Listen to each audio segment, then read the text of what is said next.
Hello student. आज मैं आपको बायोलॉजी का second chapter sexual reproduction in flowering plants 12th class का second chapter sexual reproduction in flowering plants. सबसे पहले बात करते हैं फ्लावर्स क्यों होते हैं प्लांट्स में।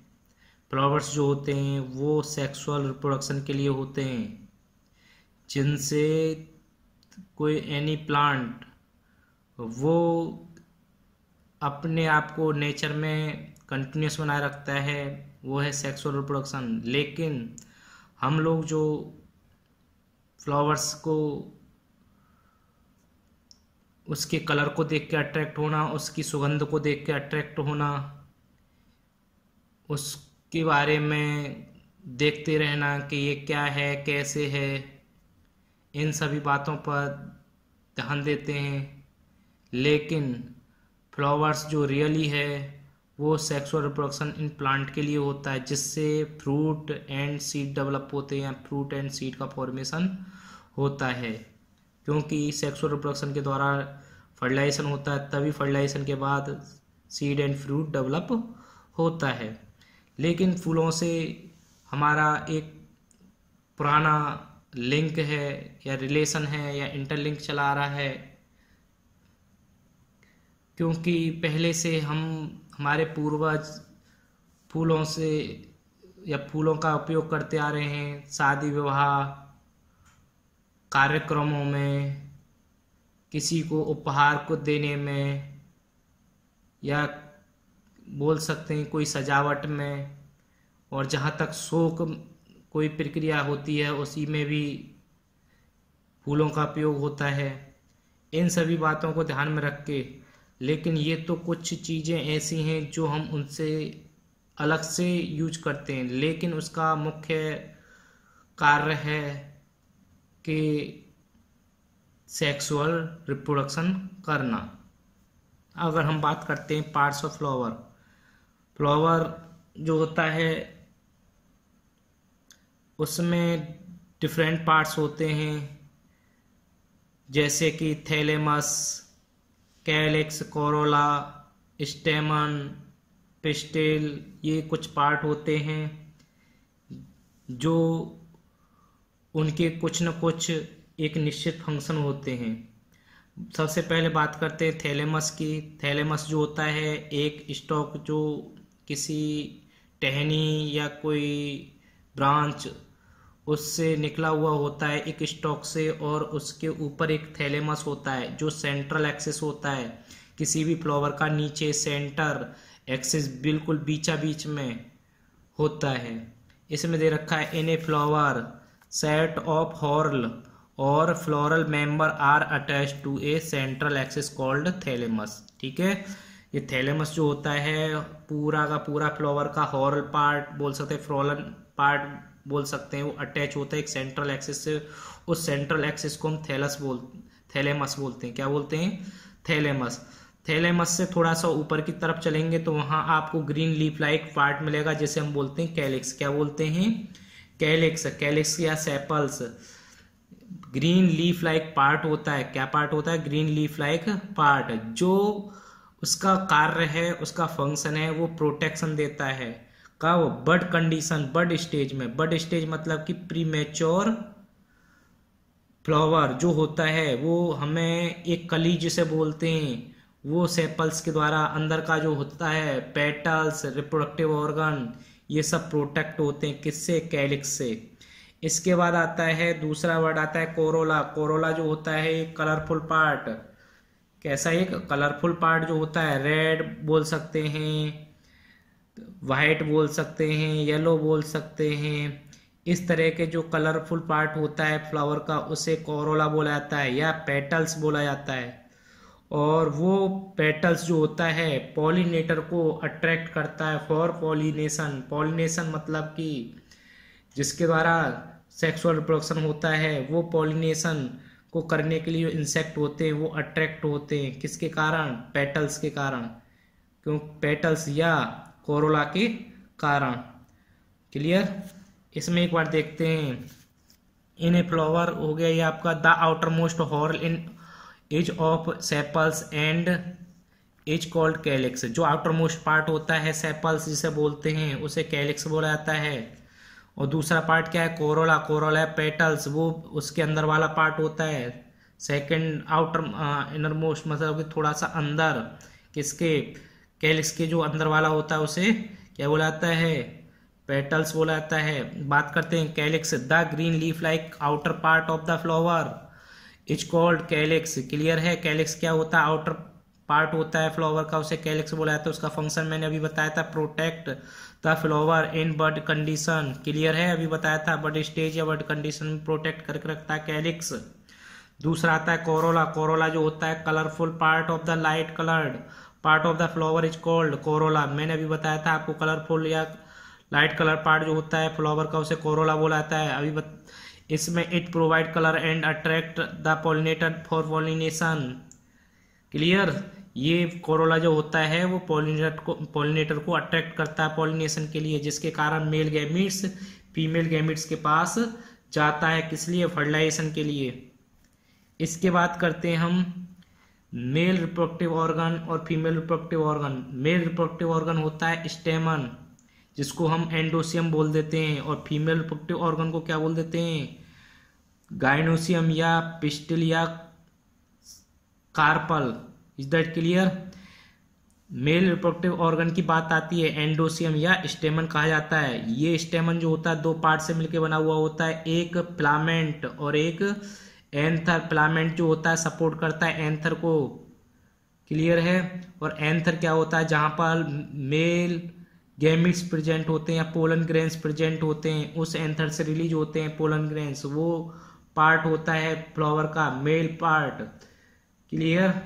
कितने पार्ट होते हैं स्टेमन में, दो, एक फिलामेंट और दूसरा एंथर। देखते हैं। Filament is a long and cylinder stock. Filament क्या होती है, एक लॉन्ग एंड सिलेंडर स्टॉक होती है जिसे हम फिलामेंट, और फिलामेंट के जस्ट ऊपर एंथर होता है जिसे बोलते हैं एंथर। एंथर क्या होता है, टर्मिनल बाइलोब्ड। कैसा होता है, बाइलोब्ड होता है। कैसा, बाइलोब्ड। उसको अगर हम डायमेंशनल देखेंगे थ्री डायमेंशनल से, तो उसमें 2 लोब देखेंगे और हर लोब में 2 थिका देखने को मिलेंगे। ईच 2 थिका इन ईच लोब बोल सकते हैं आप। क्या बोल सकते हैं, 2 थिका इन ईच लोब। 1 और एक एंथर में कितने लोब होते हैं, 2 लोब होते हैं। क्लियर है। इसके बाद थोड़ा सा और नजर मारते हैं फीमेल रिप्रोडक्टिव ऑर्गन पर, जिसको हम गाइनोसियम या पिस्टिल या कार्पल बोलते हैं, जो 3 पार्ट से मिलकर बना हुआ होता है, स्टिग्मा, स्टाइल एंड ओवरी। अब हम थोड़ा डायग्राम देखते हैं। ये है आपका फ्लावर का डायग्राम। देखो ये रहा थैलेमस। ये क्या है, थैलेमस। क्लियर है।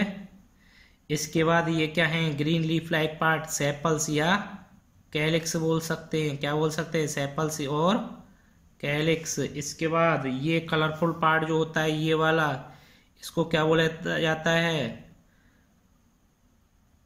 पेटल्स, या क्या बोल सकते हैं, ये दे रखा पेटल्स, और बोल सकते हैं इसको क्या, कोरोला। क्या बोल सकते हैं, Corolla. Is that clear.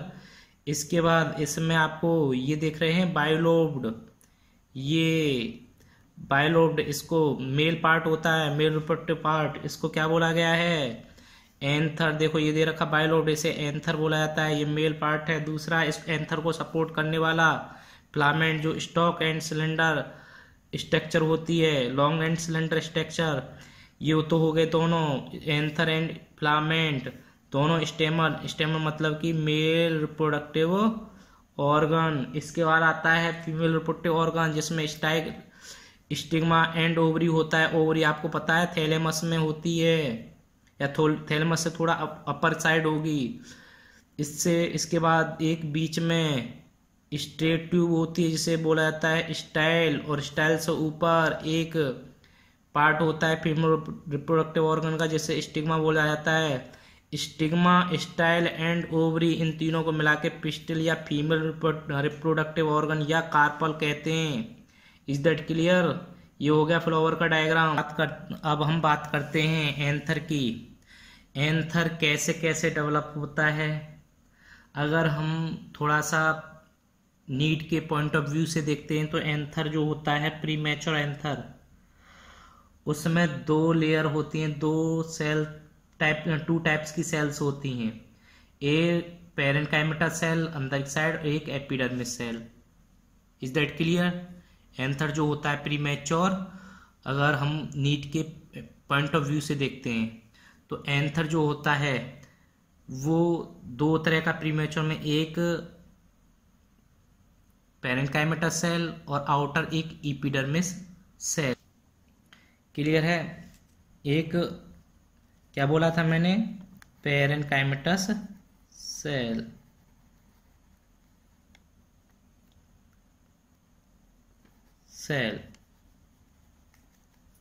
पेरेन्काइमेटस cell जो होती है वो सेल में डेवलप होती है जिसे बोलते हैं प्राइमरी आर्की स्पोरिटल सेल। याद रखना ये एंथर की बात हो रही है, किसकी, एंथर की। क्लियर है। प्राइमरी आर्की स्पोरिटल सेल जो होती है 2 सेल में बढ़ती है, एक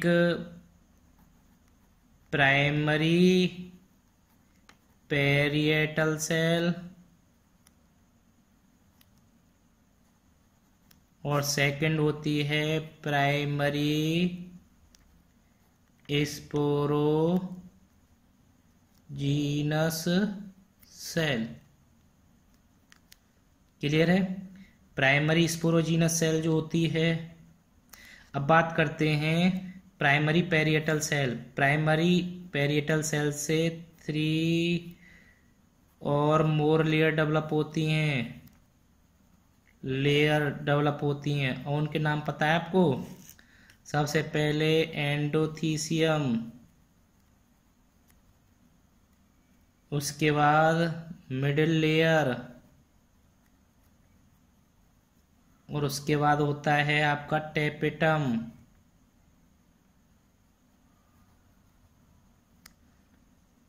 प्राइमरी स्पोरोजीनस सेल्स मतलब कि स्पोरोजीनस सेल जो बाद में चल के पीएमसी, पोलर मदर सेल का फॉर्मेशन या डेवलप होती हैं। पीएमसी बोल सकते पोलर मदर सेल, या एमएमसी नहीं बोल सकते क्योंकि MMC mega spore mother cell में यूज होता है, but PMC polar mother cell या माइक्रोस्पोर मदर सेल बोल सकते हैं। इस तरीके से डेवलप होते हैं एंथर में लेयर। Is that clear. अब एंथर की कुछ कॉमन डिटेल्स जानते हैं। एंथर एक बाइलोब्ड पार्ट होता है जो मेल रिप्रोडक्टिव ऑर्गन होता है, और हर लोब में, बाइलोब्ड मतलब 2 लोब होते हैं एंथर में, और हर लोब में 2 थिका होते हैं, मतलब कि टोटल एंथर में 4 थिका होते हैं, और एक लोब में 2 थिका होते हैं तो उसे डाइथिकस बोलते हैं। क्या बोलते हैं, डाइथिकस। और ये थिका जो होते हैं एंथर के कॉर्नर पर होते हैं। क्लियर है। उन कॉर्नर को, मतलब कि मिला के कितने कॉर्नर हो गए, 4 कॉर्नर। कितने कॉर्नर, 4 कॉर्नर हो गए। और उन कॉर्नर को हम क्या बोल देते हैं, माइक्रोस्पोरेंजिया। क्या बोल देते हैं, माइक्रोस्पोरेंजिया, जिसमें क्या होते हैं वो बाद में डेवलप हो जाते हैं पोलन सेक की फॉर्म में। किसकी फॉर्म में, पोलन सेक की फॉर्म में डेवलप हो जाते हैं, जहां पर पोलन ग्रेन्स पाए जाते हैं। देखते हैं एक बार। A typical angiosperm is bilobed, each lobe have 2 theca, जिसके लिए उसे डाइथिकस बोलते हैं। ईच एंथर कंटेंट 4 माइक्रोस्पोरेंजिया, एक एंथर में कितने microsporangia, 4, located at the corner, और जो हर कॉर्नर पे पाए जाते हैं 2 इन ईच लोब। हर लोब में कितने माइक्रोस्पोरेंजिया होते हैं, 2। Microsporangia become pollen sac, microsporangia जो होते हैं बाद में पोलन सेक में बदल जाते हैं, और वो पोलन सेक क्या करते हैं, पोलन ग्रेन्स को पैक करके रखते हैं। अब एक बार एंथर की स्ट्रक्चर देखते हैं। इस तरीके से एंथर, इसमें देखो ये रहे कितने, 1 और 1 2 लोब, और हर लोब में 1 2 3 4 थिका। क्लियर है। और ये जो लोब हैं और जो थिका हैं वो बाद में क्या होते हैं, पोलन सेक, और पोलन सेक में क्या बन जाता है, बोल सकते हैं माइक्रोस्पोरेंजिया जो होते हैं पोलन से एक में बदल जाते हैं। कितने, 1 2 3 4, ये 4 माइक्रोस्पोरेंजिया हैं जो पोलन से एक फॉर्म में आ जाते हैं। Is that clear? अब देखते हैं स्ट्रक्चर ऑफ माइक्रोस्पोरेंजियम। क्या स्ट्रक्चर ऑफ माइक्रोस्पोरेंजियम, कितनी लेयर, कैसे कैसे क्या होता है, चेक करते हैं। अब देखो ये तो है एंथर की, आपको epidermis, endothecium, sporogenous tissue, tapetum. देखो मैंने बताया था अभी थोड़ी देर पहले एंडोथीसियम और ये रहा टेपेटम और मिडिल लेयर और एंडोथीसियम, ये जो थी प्राइमरी पेरिटल सेल से डेवलप हुई थी और ये प्राइमरी स्पोरोजिनस सेल से डेवलप हुआ था एंथर में, जो डेवलपमेंट देखा गया। तो ये तो थी एंथर। कितने माइक्रोस्पोरेंजिया, 1 2 3 4, क्लियर है। और एंथर में ये थी सबसे आउटर मोस्ट लेयर एपिडर्मिस, उसके बाद सेकंड एंडोथीसियम, थर्ड है आपकी मिडिल लेयर और फोर्थ है टेपेटम और लास्ट जो होता है इसमें अंदर स्पोरोजिनस टिश्यू।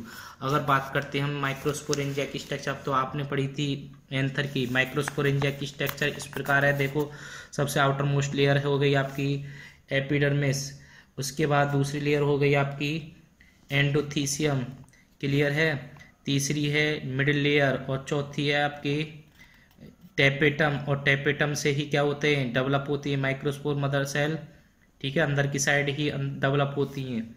चेक कर सकते हैं आप, ये रही आपकी स्ट्रक्चर, क्लियर है। सबसे outermost epidermis, endothecium, middle layer, microspore mother cell. अब हम इनके फंक्शन पढ़ते हैं, क्लियर है। सबसे पहले बात करते हैं हम एपिडर्मिस सेल की। एपिडर्मिस सेल जो होती हैं वो आउटर मोस्ट सिंगल लेयर होती है, जो एक प्रोटेक्टिव लेयर होती है जो नेचर में, क्लियर है। सेकंड लेयर आती है एंडोथीसियम। एंडोथीसियम जो होती है सेकंड आउटर लेयर होती है, बोल सकते हैं सेकंड लेयर होती है जो थिक सेल होती है उसमें। इसका काम है डेहिसेंस, क्या करना, dehiscence, help in dehiscence. Dehiscence मतलब कि रप्चर होना, फटना एंथर का। कैसे फटता है, जहां देखो इसमें क्या होता है, एक फाइब्रस थिकनिंग होती है चारों तरफ, एंथर के चारों तरफ जो होती है वो फाइब्रस थिकनिंग होती है, जो सेलुलोज और बोल सकते हैं पैक्टिन और लिग्निन की बनी होती है। जहां जहां पर वो डिपॉजिट नहीं होता है, जहां जहां पर ये सेलुलोज, पैक्टिन और लिग्निन नहीं होता, वहां से वो डेहिसेंस हो जाती है एंडोथीसियम। और जब एंडोथीसियम जो होती है फट जाती है, डेहिसेंस हो जाती है, तो पोलन रिलीज हो जाते हैं। और ऐसा कब होता है, जब वो ड्राई होता है, मैच्योर होता है एंथर, क्लियर है। इसमें दे रखा है it is second layer with thick cells, clear, help in dehiscence. Endothecium का फंक्शन पूछ लिया आता है तो क्या जवाब दोगे आप, डेहिसेंस, क्लियर है। और मेन फंक्शन है इसका डेहिसेंस, प्रोटेक्टिव भी होती है इन नेचर, क्लियर है। इसके बाद एंडोथीसियम जो होती है वो किसकी बनी होती है, फाइब्रस थिकनिंग होती है, उस पर क्या होती है, फाइब्रस थिकनिंग। मैंने अभी बताया था सेलुलोज और पैक्टिन एंड लिग्निन जो होती है उस पर डिपोजिट होती है पूरी पर, कहीं कहीं पर एब्सेंट होती है, जहां से जब मैच्योर होता है तो वहां से वो फट जाता है, कौन, एंथर, जिसके कारण पोलन ग्रेन्स रिलीज होते हैं। सेकंड दो लेयर हो गई, एक एपिडर्मिस, एंडोथीसियम। इसके बाद आता है मिडिल लेयर। मिडिल लेयर आपको पता है 1 से 3 लेयर होती है मिडिल, कितनी होती है, 1 से 3 लेयर होती है सेल्स की बनी हुई। इसका भी काम क्या है, डेहिसेंस और प्रोटेक्टिव करना, डेहिसेंस एंड प्रोटेक्टिव होना, नेचर में क्या होना, डेहिसेंस एंड प्रोटेक्टिव होना। और सबसे वाली लास्ट वाली जो होता है वो होती है टेपेटम। और टेपेटम याद रखना, ये जो होती है इनरमोस्ट लेयर होती है किसकी, एंथर की, किसकी, एंथर की इनरमोस्ट लेयर जो होती है उसे हम क्या बोलते हैं, टेपेटम बोलते हैं। और टेपेटम जो होता है वो मल्टी न्यूक्लिएट होती है, कैसी होती है, मल्टी न्यूक्लिएट। और उसमें साइटोप्लाज्म कैसा होता है, लार्ज, डेंस, बहुत ज्यादा साइटोप्लाज्म होता है। जब उसमें मल्टी न्यूक्लिएट और डेंस साइटोप्लाज्म होता है तो वो नेचर में कैसी होती है, वो न्यूट्रिशनल प्रोवाइड करती है, न्यूट्रिशन प्रोवाइड करती है, नरिशमेंट प्रोवाइड करती है, किसको, पोलन ग्रेन्स को, किसको, पोलन ग्रेन्स को। जब पोलन ग्रेन्स डेवलप होते हैं तो उनको नरिशमेंट प्रोवाइड करती है कौन, टेपेटम।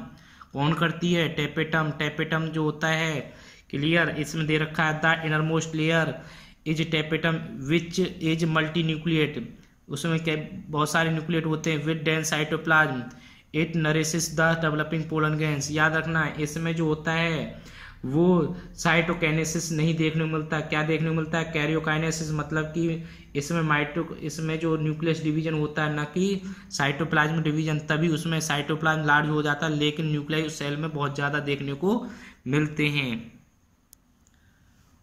और जो टैपेटम के अंदर की साइड एक सेंटर में सेल्स होती हैं, होमोजीनस नेचर में होती हैं, मतलब एक जैसी होती हैं।